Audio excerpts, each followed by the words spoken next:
Dulu, saat Anas bin Malik masih kecil, ibunya Al-Gumaisah selalu mengajarinya 2 kalimat syahadat. Dia penuhi hati anaknya dengan ketundukan dan rasa cinta kepada Nabi Muhammad bin Abdullah sallallahu alaihi wasallam. Karena itu, hati Anas dikuasai rasa cinta untuk mendengarkan. Tidak aneh, kadang-kadang telinga lebih tajam daripada mata.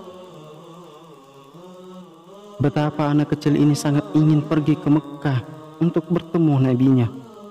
Atau jika tidak, maka Rasul yang agung sallallahu alaihi wasallam lah yang datang ke Yastrib agar hatinya gembira dan bahagia karena bertemu dengan beliau.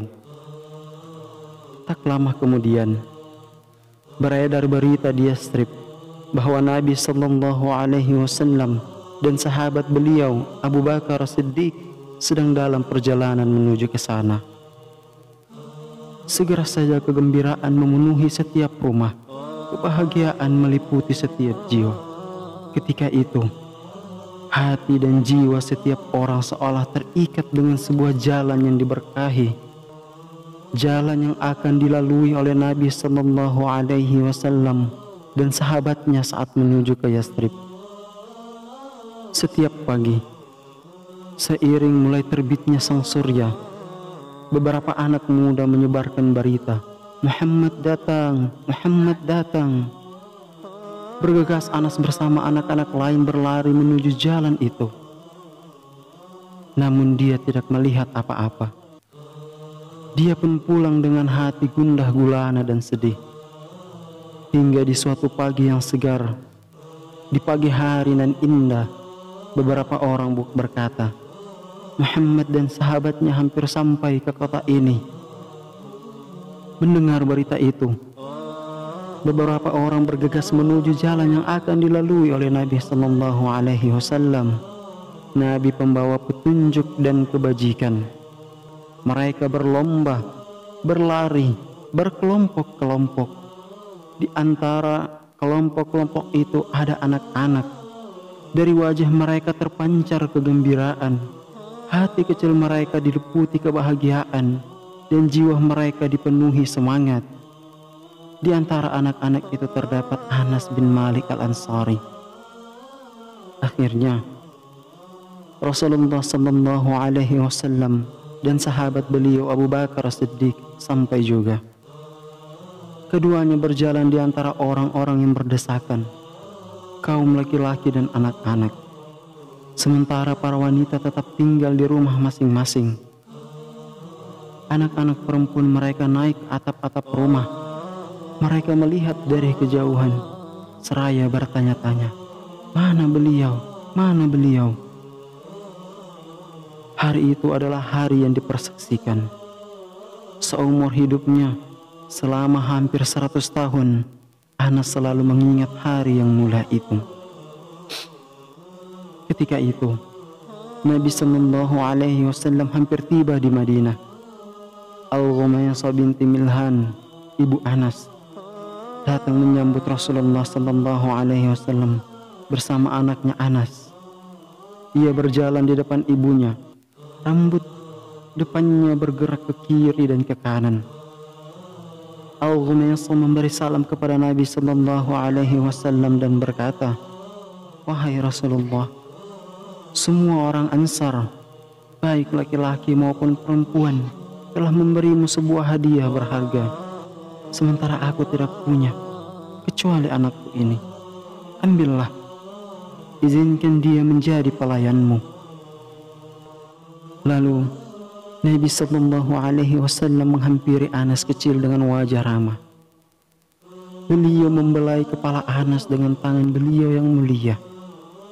Beliau sentuh rambut depannya dengan jari jemari beliau yang lembut. Dan Anas pun menjadi bagian dari keluarga beliau. Dulu, Anas atau Unais, anak kecil, demikian orang-orang memanggilnya. Dia baru berusia 10 tahun, dan hal itu membuatnya bahagia saat pertama kali dia menjadi pelayan Nabi sallallahu alaihi wasallam. Dan sejak saat itu, dia menjadi pelayan Nabi Sallallahu Alaihi Wasallam. Dia berada dalam didikan dan asuhan Nabi Sallallahu Alaihi Wasallam hingga beliau wafat. 10 tahun persis Anas melayani beliau. Selama itu pula dia meraguk hidayah yang mensucikan jiwanya. Anas mendengar tutur kata beliau memenuhi kalbunya. Dia mengetahui secara pasti tentang keadaan, berita-berita, rahasia-rahasia, dan semua pernak-pernik kehidupan Rasulullah Sallallahu Alaihi Wasallam yang tidak dan belum pernah diketahui oleh orang lain. Anas bin Malik merasakan betapa Nabi Sallallahu Alaihi Wasallam memperlakukannya dengan sangat baik. Hal itu belum pernah dirasakan oleh orang lain, bahkan oleh seorang anak dari ayah kandungnya sekalipun. Dia merasakan bahwa beliau begitu cerdas pada semua aspek kehidupan. Perilaku beliau begitu agung, membuat seisi dunia ini merasa senang. Sekarang coba kita renungkan sebuah hadis dari Anas tentang sedikit dari kegembiraan secara utuh pergaulan mulia yang Anas rasakan selama dalam asuhan Nabi Sallallahu Alaihi Wasallam. Dalam hal ini tentu Anas lebih tahu dan lebih kuat dalam memberikan gambaran. Anas mengatakan, Rasulullah Sallallahu Alaihi Wasallam adalah orang yang paling mulia akhlaknya, paling lapang dada, dan luas kasih sayangnya. Suatu hari, beliau menyuruhku untuk suatu keperluan. Aku pun keluar dari rumah, bermaksud bergabung dengan sekelompok anak sebayaku yang tengah bermain di pasar. Aku tidak jadi pergi ke tempat yang beliau suruh. Sebelum aku sampai ke tempat mereka, tiba-tiba aku merasakan ada seseorang tengah berdiri di belakangku dan menarik bajuku. Aku pun menoleh. Ternyata orang itu adalah Rasulullah Sallallahu Alaihi Wasallam. Beliau tersenyum dan bertanya, "Wahai Unais, apakah engkau sudah pergi ke tempat yang aku suruh?" Aku merasa bersalah. Lalu aku menjawab, "Ya, kalau begitu aku pergi sekarang, wahai Rasulullah." Demi Allah, aku melayani beliau selama 10 tahun. Selama itu pula, beliau tidak pernah bertanya kepadaku tentang sesuatu yang aku lakukan. Mengapa kau lakukan ini? Dan beliau juga tidak pernah bertanya, mengapa tidak kau lakukan saat aku tidak melakukan sesuatu. Biasanya, jika Rasulullah Sallallahu Alaihi Wasallam memanggil Anas, beliau memanggilnya dengan panggilan masa kecil Anas sebagai bentuk kasih sayang dan kelembutan beliau kepadanya. Suatu kali beliau memanggil, "Ya Unais." Di lain waktu beliau memanggilnya, "Ya Bunayya." Beliau memberikan banyak nasihat dan mauzi'ah kepada Anas yang memenuhi lubuk hatinya dan menguasai jiwanya. Di antara nasihat-nasihat itu adalah, "Wahai anakku, jika engkau mampu, pagi dan sore, selama itu pula dalam hatimu tidak ada rasa dengki dan tipu daya kepada orang lain, maka lakukanlah. Wahai anakku, sesungguhnya hal itu merupakan sunnahku. Barang siapa yang menghidupkan sunnahku, berarti dia mencintaiku. Dan barang siapa yang mencintaiku, dia akan bersamaku di surgaku kelak. Wahai anakku, jika engkau masuk ke rumah keluargamu, maka ucapkanlah salam. Pasti keberkahan akan meliputimu dan meliputi keluargamu." Setelah Rasulullah Sallallahu Alaihi Wasallam wafat, Anas bin Malik hidup selama 80 tahun lebih. Selama rentang waktu itu, dia penuhi hati manusia dengan ilmu yang dia dapat dari Rasul yang agung Sallallahu Alaihi Wasallam. Dia limpahi akal manusia dengan fikih kenabian. Dia hidupkan sanubari dengan sesuatu yang tumbuh berserak pada zaman sahabat dan tabi'in, berupa petunjuk Nabi Sallallahu Alaihi Wasallam. Dia siarkan sabda-sabda Rasul yang agung Sallallahu Alaihi Wasallam serta perbuatan-perbuatan mulia beliau.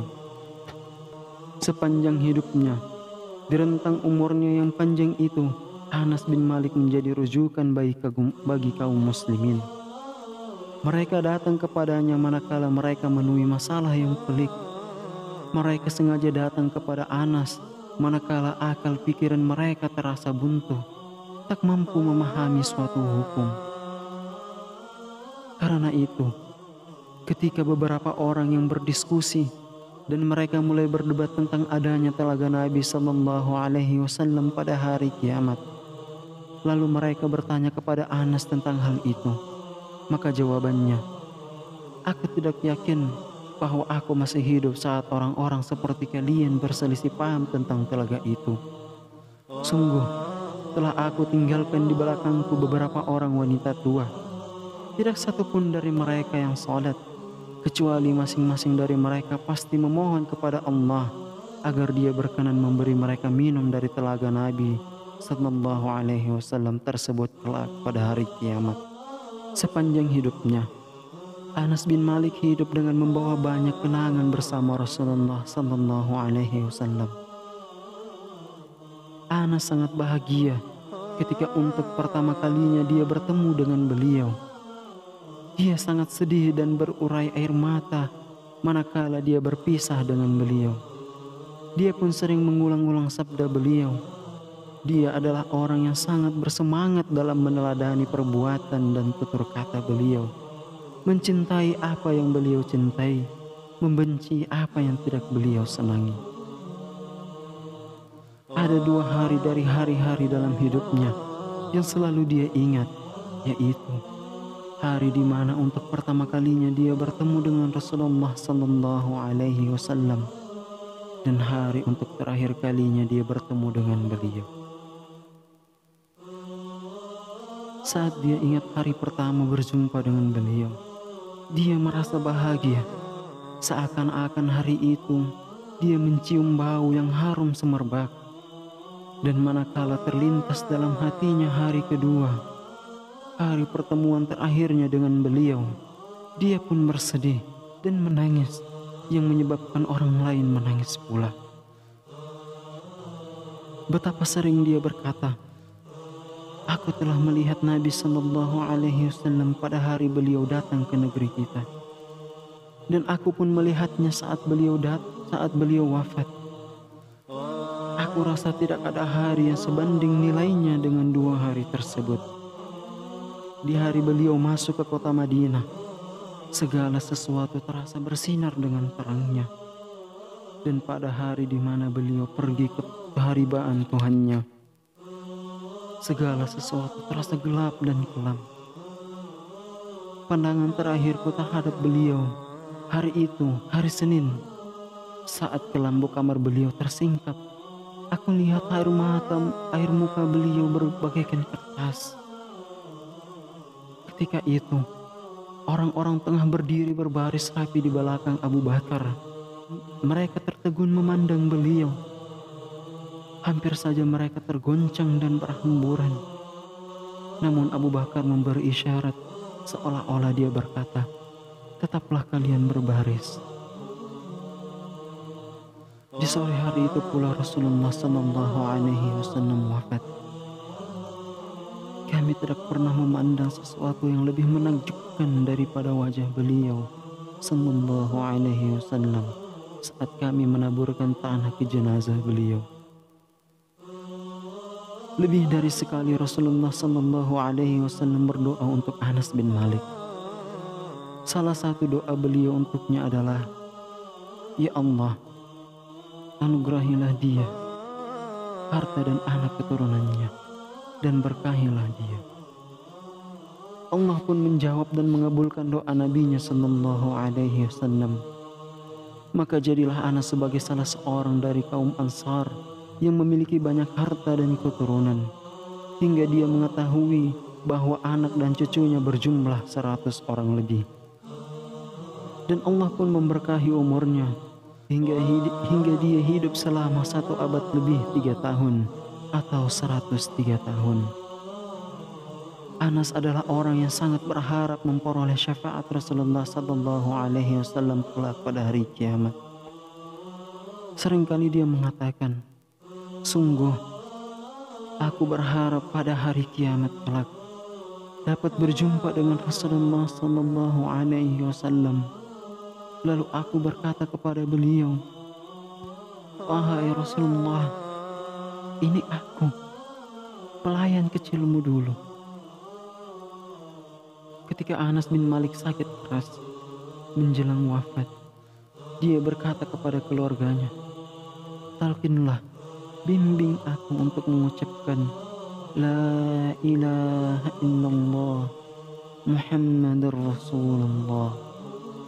Dia selalu mengulang dan mengulang kata itu hingga maut menjemput. Dia berpesan kepada keluarganya agar dia dikuburkan bersama tongkat kecil milik Rasulullah Sallallahu Alaihi Wasallam. Maka tongkat itu pun diletakkan di antara tulang rusuk dan gamisnya. Salam hormat untuk Anas yang telah Allah kenyangkan dengan berbagai kebajikan. Dia hidup di bawah asuhan dan bimbingan Rasul yang agung Muhammad Sallallahu Alaihi Wasallam selama 10 tahun. Dia adalah orang ketiga dari 2 orang yang banyak meriwayatkan hadis, yakni Abu Hurairah dan Ibnu Umar. Semoga Allah membalas dia dan ibunya karena jasanya kepada kaum muslimin dengan balasan yang sebaik-baiknya. Amin.